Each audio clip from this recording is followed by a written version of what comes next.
श्री नंदराय जी गोरस लेकर के आ गए हैं मथुरा नगरी की ओर और इधर से पूतना चल पड़ी है। पूतना पहुंची है, जाकर के देखा, बोले अवश्यमेव यहाँ ये बधाइयाँ गाई जा रही थी कल तक, तो अवश्यमेव यहाँ जो बालक हुआ है क्या पता यही काल हो मेरे भाई कंस का। तो पूतना वहां पहुंच गई महल के अंदर और दरवाजे पे खड़े होकर के देख रही है कि यह जो सामने बालक सो रहा है ये बड़ा सुंदर प्रतीत हो रहा है और यही लगता है कि उस मेरे भाई कंस का काल हो सकता है, इसमें मुझे कोई संदेह नहीं, क्योंकि उसमें तेज इतना था बालक में, तो पहचान गई और बड़ी सुंदर बन करके गई है पूतना। सुखदेव जी महाराज ने तो उसके श्रृंगार का भी वर्णन किया है कि बड़ी सुंदर उसने चोटी गूंधी और उसमें बेला के फूल लगाए।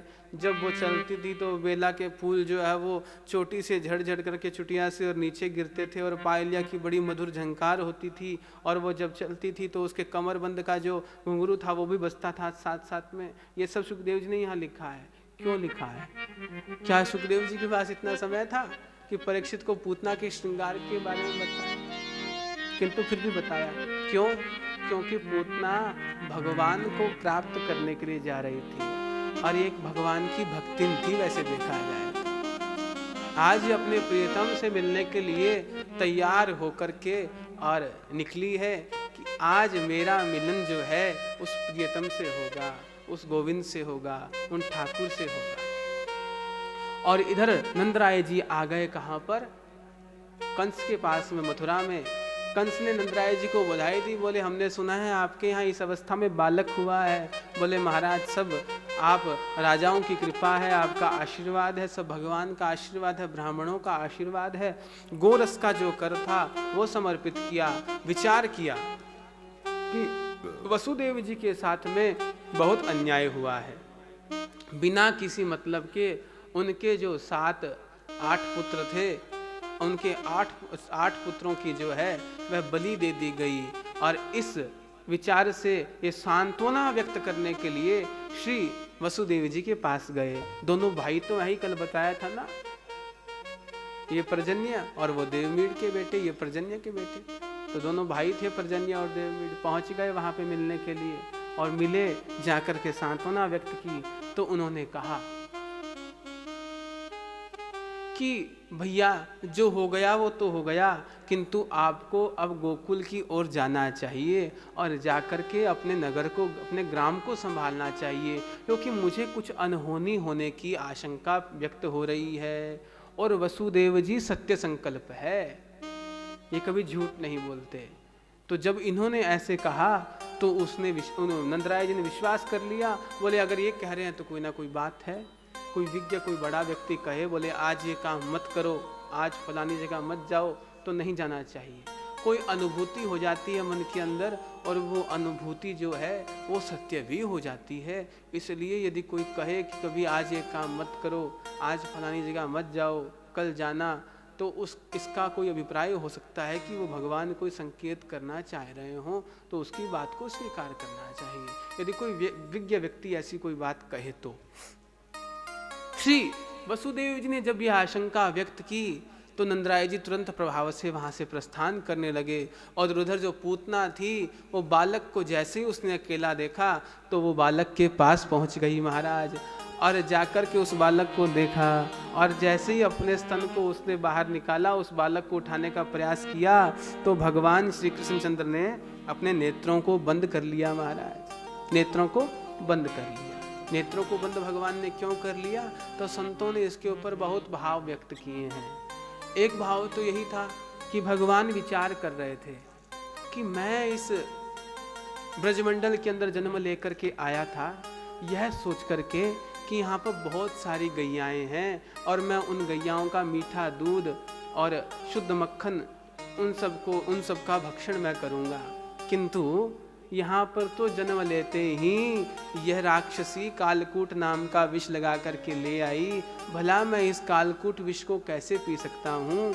तो ये भगवान शंकर को याद कर रहे हैं कि हे भगवान शंकर, कालकूट विष तो आप ही पी सकते हैं, हमारा सामर्थ्य नहीं है। आइए और अपनी इस वस्तु को यहाँ से लेकर के जाइए, हम तो मीठा मीठा दूध पीना चाहते हैं, हम तो मक्खन खाना चाहते हैं, हम तो गैया की सेवा करना चाहते हैं। और भगवान शंकर का ध्यान कर रहे हैं कि आइए और हमें इतनी क्षमता प्रदान करें कि यह कालकूट नाम का विष जो है हमें थोड़ी भी हानि ना पहुंचा पाए। और कुछ संत भाव व्यक्त करते हैं कि भगवान कृष्ण ने इसलिए नेत्र बंद कर लिए कि अब ये मुझसे मिलने तो आई गई है, तो भगवान के तो पकड़ते नहीं, और पकड़ते हैं तो फिर भगवान छोड़ते नहीं। भगवान के यहाँ छोड़ने का कोई काम नहीं है, वे तो पकड़ लिए तो फिर पकड़ लिए, और भक्त यदि छुड़ाना चाहे तो भी भगवान नहीं छोड़ते। भगवान फिर ऐसा उसको भक्त बना करके छोड़ते हैं कि अथक प्रयास करने पर भी वो भगवान का भजन नहीं छोड़ सकता महाराज। वे भगवान के तो पकड़ते नहीं, और पकड़ते हैं तो फिर छोड़ते नहीं।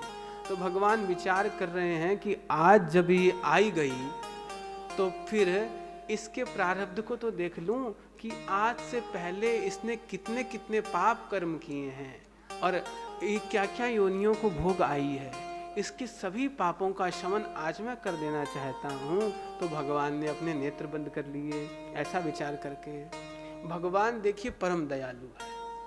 भगवान को दयालु ऐसे ही नहीं कहा जाता। अहो बकीयम स्तन कालकूटम जिघांसया पाय यदप्य साध्वी लेभे गतिं धात्रुचितां ततोऽन्यो कं वा दयालुं शरणं व्रजे। भगवान दयालु इसलिए ऐसे ही नहीं है, दयालु इसलिए हैं कि वह पूतना कालकूट नाम का विष लगा करके अपने स्तनों पर आई थी, और भगवान ने बिना किसी विचार किए उस पूतना को धात्रीम माँ की गति, अपनी माँ की गति प्रदान कर दी।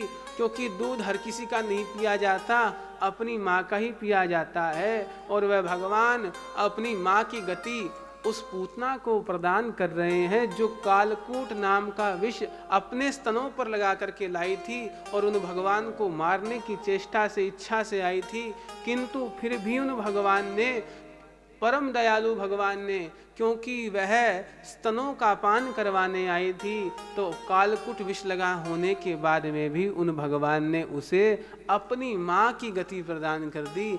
इससे बड़ा दयालु और कौन होगा कि एक राक्षसी को भी वह अपनी माँ की गति प्रदान कर। प्रेम से बोलिए जय श्री राधे। भगवान परम दयालु ऐसे ही नहीं कहे गए। एक सामान्य मनुष्य इतना सहिष्णु नहीं हो सकता, इतनी टॉलरेंस नहीं हो सकती एक सामान्य मनुष्य के अंदर जितनी भगवान के अंदर है। वो लाई थी स्तन के ऊपर कालकूट विष लगा करके, और भगवान ने बिना कोई विचार किए उसे अपनी माँ की गति प्रदान कर दी।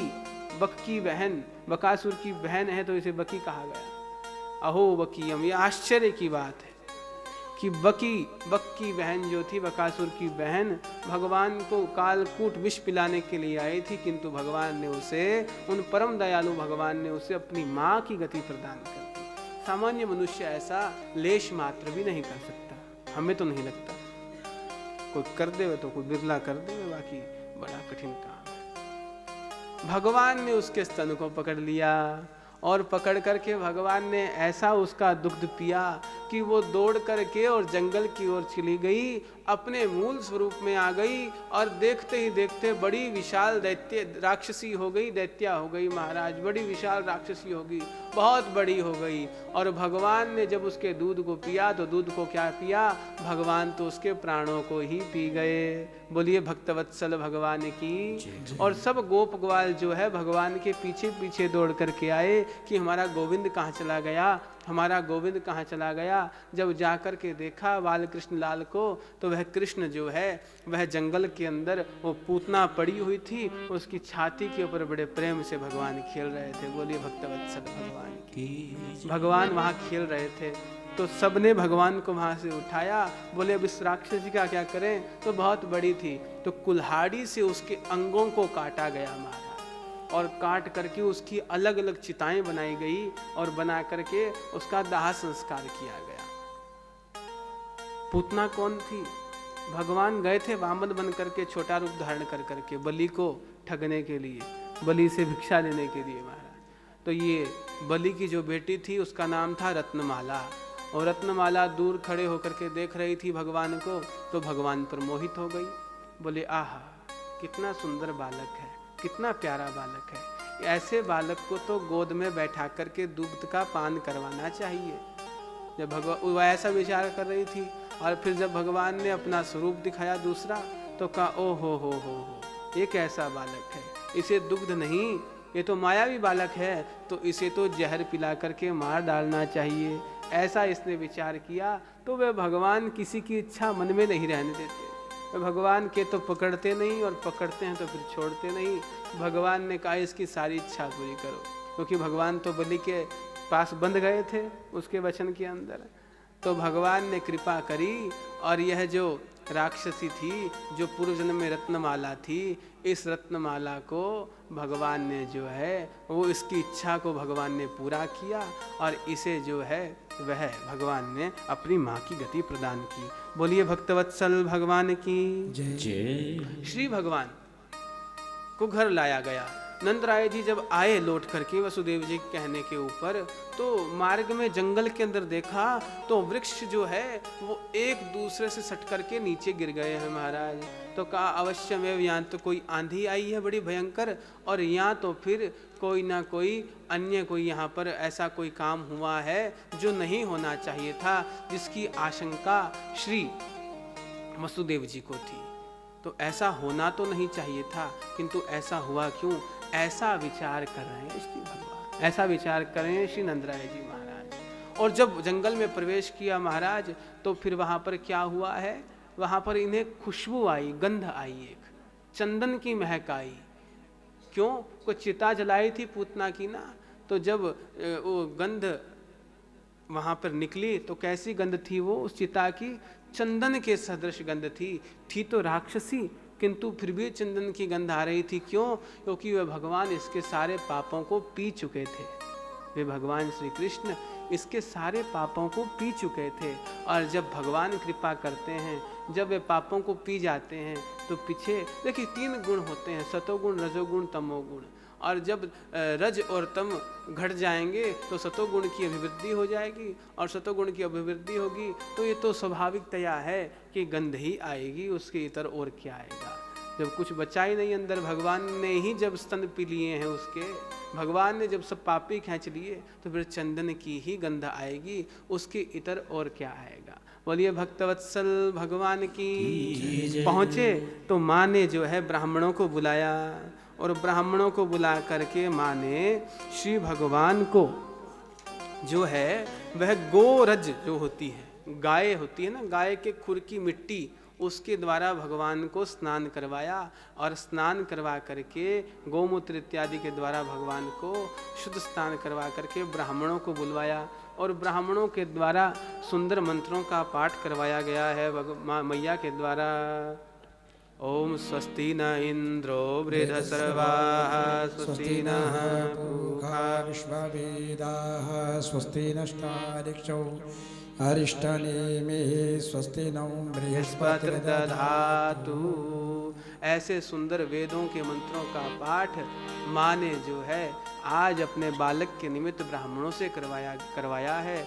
और गोपुछ जो होती है, देसी गाय की पूंछ, उसके द्वारा जो है वो भगवान की झाड़ फूंक की गई। माँ कहती है कि अजन्मा भगवान मेरे तेरे पैरों की रक्षा करे, मणिमान घुटनों की, यज्ञ पुरुष जांघों की, अच्युत कमर की, हयग्रीव पेट की, केशव हृदय की, ईश वक्षस्थल की, सूर्य कंठ की, विष्णु बाहों की, उरुक्रम मुख की, और ईश्वर तेरे सर की रक्षा करे। ऐसे सुंदर श्लोकों का यहाँ वखान किया गया है महाराज, ऐसे सुंदर श्लोक यहाँ गाए गए हैं।